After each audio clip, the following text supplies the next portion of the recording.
salib. Yohanes 3 ayat yang ke-16, silakan dibacakan Bu. Yohanes 3 ayat yang ke-16.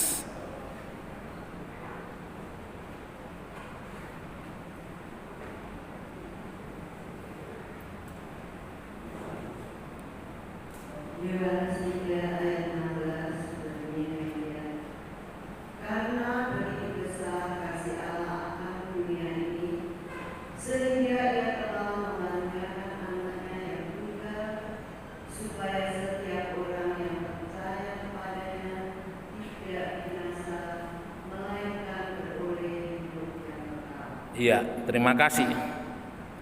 Bapak Ibu Saudara yang dikasihi oleh Tuhan, ketika berbicara mengenai salib, suatu saat saya pernah lihat ini ya film Jepang, itu film apa? Film Jepang, dan di sana digambarkan bagaimana ketika Injil pertama diberitakan di Jepang.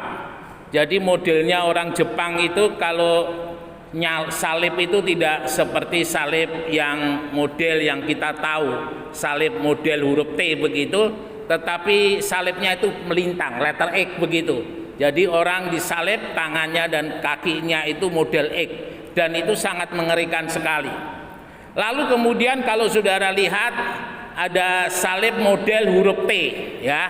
Jadi hanya ada begini aja huruf T, itu adalah salib modelnya dari saksi Yehova ya. Karena kita harus tahu bahwa saksi Yehova tidak mengakui Yesus sebagai Allah ya. Saksi Yehova tidak mengakui Yesus sebagai Allah. Sampai hari ini meskipun Injil sudah diberitakan di mana-mana bahwa Yesus itu adalah Allah, tetapi saksi Yehova tidak mengakui Yesus sebagai Allah. Ya, jadi Bapak Ibu Saudara jangan sampai tergoda kalau saksi Yehova datang ke tempat saudara. Bapak Ibu Saudara yang dikasihi oleh Tuhan, sementara salib model Kristen yaitu salib yang kita percayai itu modelnya T begini ya, seperti palang merah. Di mana di sana adalah kasih, menunjukkan kasih yang manusia dan Allah dan sesama. Nah, itu menjadi satu hal yang luar biasa. Karena ketika kita percaya kepada Yesus, kita seperti halnya hukum Taurat. Di dalam hukum Taurat itu ada 4 hukum, itu yang pertama, dan yang keempat adalah kasihilah Tuhan Allahmu. Lalu kemudian hukum yang kelima sampai yang keenam itu adalah kasih kepada manusia. Sehingga di dalam salib itu ada kasih Allah dan juga ada kasih sesama di dalam kehidupan kita. Bapak Ibu Saudara yang dikasihi oleh Tuhan, dan salib itu merupakan pernyataan kasih Allah yang terbesar. Ya. Kalau kita melihat sejenak prosesi daripada Yesus ketika disalib, itu adalah satu hal yang menyakitkan. Kalau di dalam Yesaya 53 di sana dituliskan bagaimana dia menggambarkan kepedihan ketika seseorang sedang menjalani salib. Dan kita harus sadar, Yesus ketika disalib bukan sebagai orang yang bersalah, tetapi dijadikan bersalah supaya ia bisa disalib, ya. Jadi ini adalah satu hal yang beda dengan kedua penjahat yang ada di sebelah kanan dan kiri daripada Yesus. Dan kita juga harus sadar bahwa ketika Yesus disalib itu ada di persimpangan jalan, ya. Di Israel sana, di gereja di mana di sana tempat dari yang diyakini sebagai tempat Yesus disalib, di sana mereka katakan, tour guide-nya mengatakan pada masa Tuhan Yesus tempat ini adalah sebuah persimpangan jalan. Boleh dikatakan begitu, seperti perempatan atau pertigaan begitu. Dan memang itu adalah tempat yang lazim untuk menyalib, ya, karena itu adalah jalan yang penting, poros jalan yang penting, sehingga setiap kali orang lewat sana mereka pasti akan lihat siapakah yang disalib dan bagaimanakah itu disalib, dan itu juga menjadi pembelajaran supaya orang yang melihat itu mereka tidak berbuat salah dan menerima hukuman. Nah, yang menarik, Yesus disalib dan semua orang menyaksikan, ya. Karena ada tulisan di atas daripada salib Tuhan yang mengatakan inilah raja orang Yahudi. Kata-kata itu bagus, baik, tetapi sebenarnya kata-kata itu adalah olok-olokan untuk Tuhan. Bapak Ibu Saudara yang dikasihi oleh Tuhan, salib adalah pengorbanan Yesus untuk menebus dosa manusia, ya. Tidak ada cara untuk menebus dosa daripada manusia yang paling sempurna kecuali melalui salib, ya.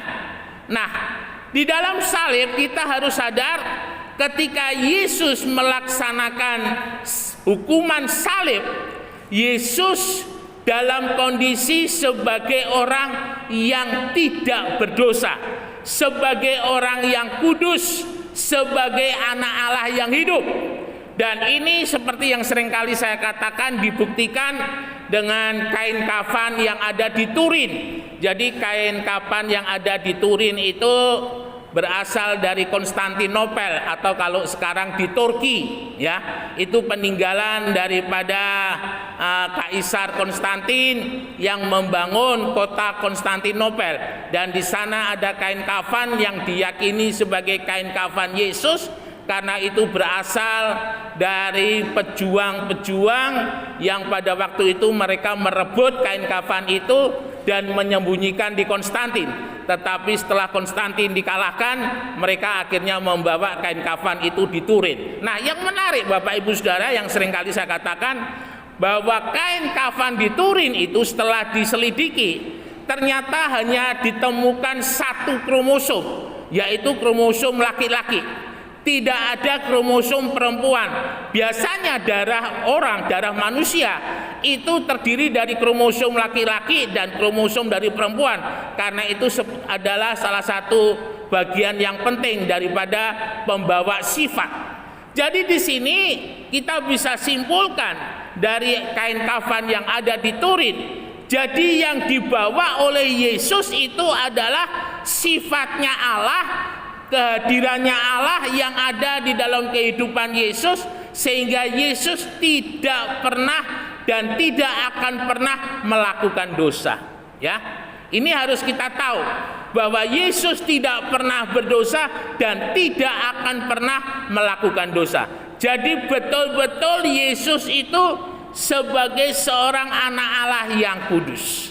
Bapak Ibu Saudara, mengapa harus demikian?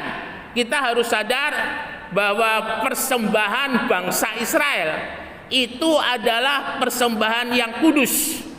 Mulai dari binatang yang dipersembahkan sampai burung dan binatang, ada imam yang yang memeriksa kukunya bagaimana, telinganya bagaimana, hidungnya bagaimana, semuanya dalam keadaan bagus, semuanya dalam keadaan normal dan yang layak untuk dipersembahkan. Dan kita sadar di bawah kolong langit ini tidak ada seorang pun yang benar. Di hadapan Allah tidak ada seorang pun yang benar. Semua orang, semua manusia telah jatuh ke dalam dosa. Sehingga tidak ada cara lain daripada Allah untuk membuat satu persembahan yang betul-betul seperti yang Tuhan sudah perintahkan sendiri, ya. Jadi kalau seandainya Tuhan memberikan korban di salib itu bukan Yesus yang lain, dan itu adalah korban yang bercacat di hadapan Allah, maka itu artinya Allah melawan sendiri apa yang telah difirmankannya. Bapak Ibu Saudara yang dikasihi oleh Tuhan, dan satu-satunya yang kudus itu turunnya dari Allah. Sehingga kalau kita mengingat kelahiran daripada Tuhan Yesus, itu oleh karena Roh Kudus yang mendiami rahim daripada perawan suci Maria. Saya selalu mengulangi kata-kata perawan suci Maria. Ketika Yesus hadir di dalam rahim daripada Maria sampai lahir, Yesus senantiasa dalam keadaan kudus, ya. Tidak ada pengaruh-pengaruh yang dari luar di dalam kehidupan daripada Yesus. Jadi murni keberadaan Yesus itu dari Roh Kudus, dari Allah sendiri. Sehingga ketika Yesus melayani, kasihnya adalah kasihnya Allah, pengorbanannya adalah pengorbanan Allah, segala perbuatannya berdasarkan kasih Allah. Ini yang luar biasa. Dan ini yang membuat Yesus beda dengan yang lain, ya. Bapak Ibu Saudara yang dikasihi oleh Tuhan, pribadi Yesus ini adalah pribadi yang unik. Karena di dalam diri Yesus itu 100% manusia. Dalam arti kita bisa lihat bentuknya seperti manusia, dan di sana kita melihat Yesus bisa menangis, Yesus bisa haus, Yesus bisa marah, dan sifat-sifat manusia ada di dalam kehidupan Yesus. Tetapi yang membedakan dengan manusia yang lain, karena di dalam diri daripada Yesus ada Allah 100%. Dan ini yang membuat Yesus beda yang lain, ya. Salah satu hal yang ditonjolkan dari Injil Matius, Markus, Lukas, dan Yohanes adalah bagaimana Yesus mampu menyembuhkan orang yang sakit. Dan ulang kali kita perhatikan mereka yang sakit itu sudah puluhan tahun.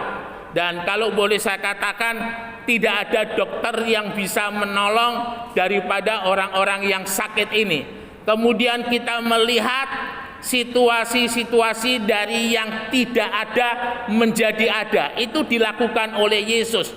Bagaimana Yesus juga bisa berkuasa atas alam semesta, atas badai, atas segala sesuatu yang ada di muka bumi ini.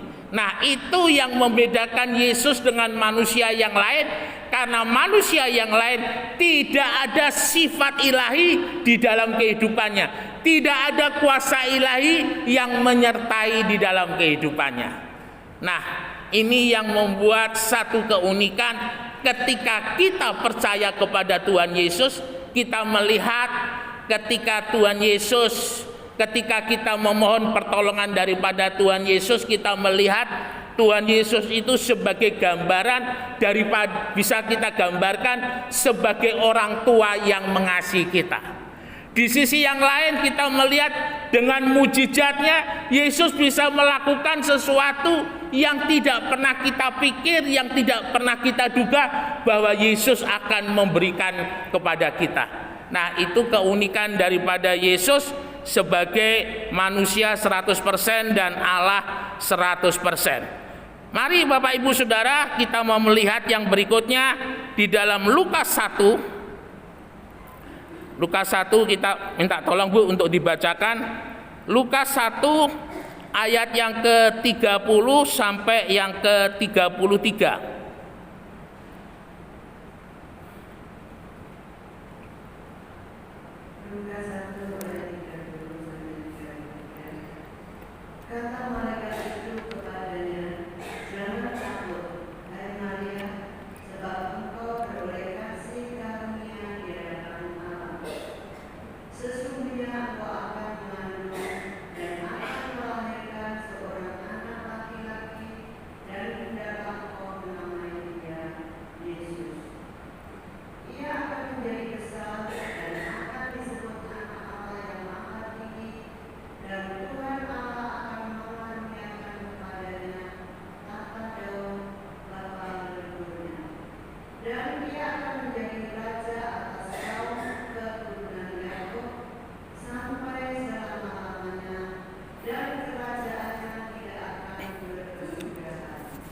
Ya, terima kasih. Bapak Ibu Saudara yang dikasihi oleh Tuhan, ini adalah pernyataan dari malaikat Tuhan kepada Maria, ya. Dan kita harus sadar, selama lebih kurang 700 tahun Allah tidak berbicara kepada bangsa Israel, sehingga pernyataan-pernyataan yang ilahi seperti ini menjadi sesuatu hal yang menegangkan, ya, dan juga menakutkan seperti yang dialami oleh Maria. di mana di sini malaikat Jibril mengatakan jangan takut Maria, ya. Dan satu hal yang dikatakan oleh malaikat Jibril ini adalah karena Allah berkenan mengaruniakan kasih karunia, grace, sesuatu yang tidak diberikan atas dasar kamu memberi, aku balas dengan memberi. Atas dasar kamu mengasihi, aku mengasihi. Tetapi yang namanya kasih karunia itu betul-betul dengan dasar Allah mengasihi. Nah, Bapak Ibu Saudara yang dikasihi oleh Tuhan, Maria ini diperkirakan usianya sekitar 16 atau 17 tahun pada masa itu. Ada sebuah tayangan yang menunjukkan ketika Maria dihampiri oleh Jibril, dia masih sangat-sangat muda sekali. Dan memang Tuhan meminta Maria untuk menjadi alatnya ketika Maria masih sangat muda.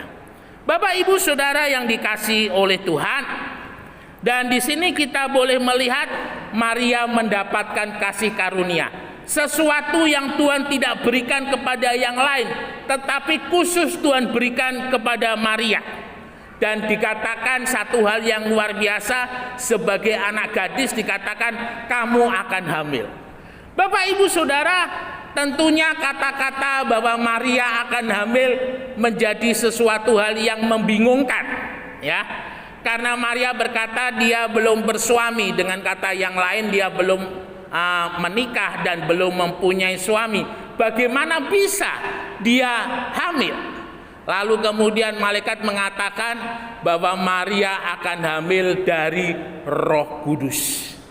Bapak Ibu Saudara yang dikasihi oleh Tuhan, ada satu kalimat di dalam bahasa Jawa. Kalau tidak salah itu di dalam unsur keagamaan kejawen, ya. Manunggaling kawula Gusti. Allah yang ada bersama-sama dengan manusia. Nah, Bapak Ibu Saudara yang dikasihi oleh Tuhan, mengapa hal ini perlu dinyatakan? Karena ada peristiwa-peristiwa yang luar biasa yang menyertai di dalam kehamilan sampai kelahiran daripada Yesus. Nah, kita harus sadar Maria adalah bagian daripada manusia yang lain yang terbatas, ya. Imannya terbatas, pengetahuannya terbatas, kemampuannya terbatas, segala sesuatunya terbatas. Dan sekarang Maria sedang akan menerima sesuatu yang di luar batas kemampuan. Dan kita boleh melihat bersama-sama apa yang dikatakan oleh Maria, jadilah menurut kehendakmu. Bapak Ibu Saudara yang dikasihi oleh Tuhan, ketika Tuhan berfirman, ketika Tuhan memberi perintah seperti halnya yang dilakukan oleh Abraham, ketika Tuhan memerintahkan aku akan menjadikan kau sebagai bangsa yang besar, dan seterusnya beberapa janji berkat Tuhan kepada Abraham. Dan dengan satu syarat, Abraham harus pergi meninggalkan kampungnya, meninggalkan negerinya, meninggalkan keluarganya ke tempat yang dijanjikan oleh Tuhan. Dan ini juga seperti halnya Abraham juga dialami oleh Maria. Ketika Tuhan berfirman dengan satu janji yang tidak masuk akal, ya, satu janji yang luar biasa yang akan terjadi di dalam kehidupan Maria. Maria katakan, jadilah menurut kehendakmu. Bapak Ibu Saudara yang dikasihi oleh Tuhan, ini menjadi sebuah pembelajaran di dalam kehidupan kita sebagai orang percaya, ya. Saya yakin bahwa di dalam kehidupan kita suatu saat kita pasti akan mengalami seperti yang dialami oleh Maria. Biarlah kita mau katakan, jadilah menurut kehendakmu. Bapak Ibu Saudara yang dikasihi oleh Tuhan, kata-kata jadilah menurut kehendakmu, dengan kata lain, Maria memberi keleluasaan kepada Tuhan untuk boleh mengerjakan apa yang menjadi maksud dan rencananya. Dan ketika hal ini terjadi di dalam kehidupan saudara, jadilah menurut kehendak-Mu, kita sadar bahwa pada saat itu kehendak Tuhan yang terjadi di dalam kehidupan kita. Enak dan tidak enak, kehendak Tuhan yang terjadi. Diberkati dan tidak diberkati, jadilah kehendak Tuhan di dalam hidup kita. Dan kita tahu ketika Maria mengandung daripada Yesus dan melahirkan Yesus, mereka harus pergi ke Mesir. Dan itu jarak yang cukup lumayan kalau dari Bethlehem sampai dengan ke Mesir. Dan kemudian beberapa tahun kemudian memang mereka kembali, tetapi tidak kembali ke Bethlehem, tetapi kembali ke Nazaret.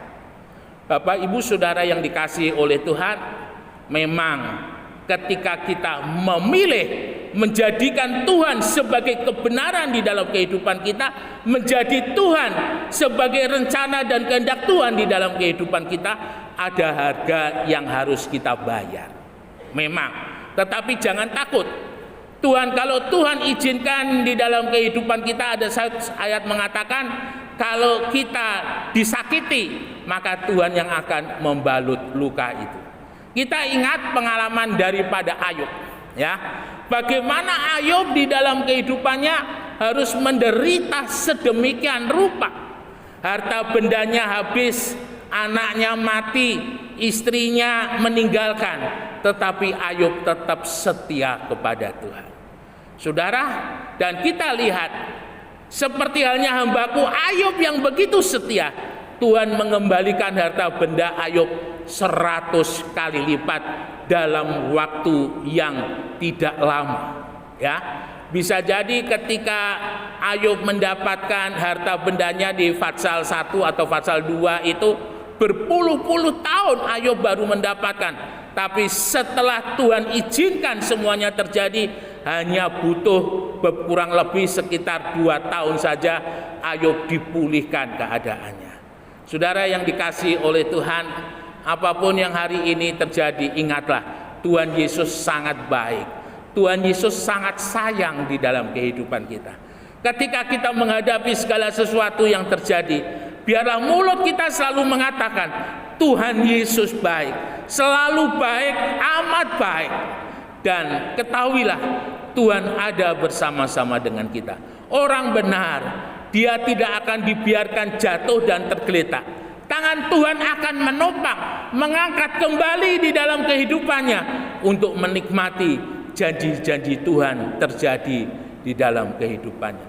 Teruslah hidup sebagai orang benar, teruslah hidup sebagai orang percaya, supaya hidup kita bisa mengasihi dan dikasihi oleh Tuhan sekarang sampai selama-lamanya. Immanuel, Tuhan Yesus memberkati, beri kemuliaan bagi nama Tuhan. Mari Bapak Ibu Saudara kita